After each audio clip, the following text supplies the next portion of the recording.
Hello, I'm President. Yes, President. বাংলাদেশের না, আমি সিএসসির প্রেসিডেন্ট। হ্যাঁ, একটা পিছিয়ে থাকা জেলা থেকে উঠে আসা একটা ক্লাব সিএসসি। শুরু হয় যখন আমি ক্লাস 9-এ। আমি একদিন আমার রুমে বসে ফোন টিপতেছিলাম। হঠাৎ আমার ফোনে একটা মেসেজ আসলো, বায়োলজি অলিম্পিয়াড। ওয়াও, অলিম্পিয়াড আবার কি?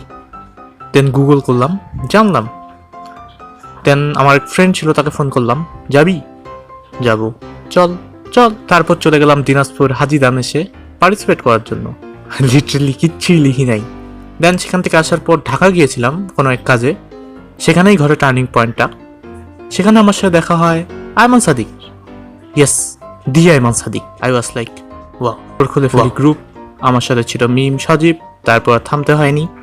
এই ছোট্ট জেলা থেকে একে একে English olympiad, biology olympiad, math olympiad, junior science olympiad, national news paper last এসটিসির সাথে কাজ করার সুযোগ পাই আমরা।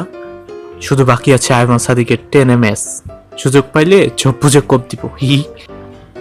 আমাদের ক্লাবের সবচেয়ে জোস ব্যাপার হলো এখানে সবাই খুবই ফ্রেন্ডলি। লিটারেলি আমাকে একটা মেম্বারও ভয় পায় না, but they are so good. সজীবকে মেবি আমি সবচেয়ে বেশি রাগ দেখাই, আর মিমকেও মাঝে মাঝে। এখন বলি আমার ক্লাবে তুমি কি কি পাবা। প্রথমত বাইরের বিভিন্ন ওয়ার্কশপ আর অলিম্পিয়াডে যাওয়ার সুযোগ পাবা, লিডারশিপ, সায়েন্স ফেয়ারে যাওয়ার সুযোগ, many other online activities, lots of friends. আর ফাইনালি যেটা পাবা সেটা হচ্ছে আমার মতো জোস একটা প্রেসিডেন্ট। ইয়েস, আর কি চাও? এক্ষুনি জয়েন করো সিএসসি।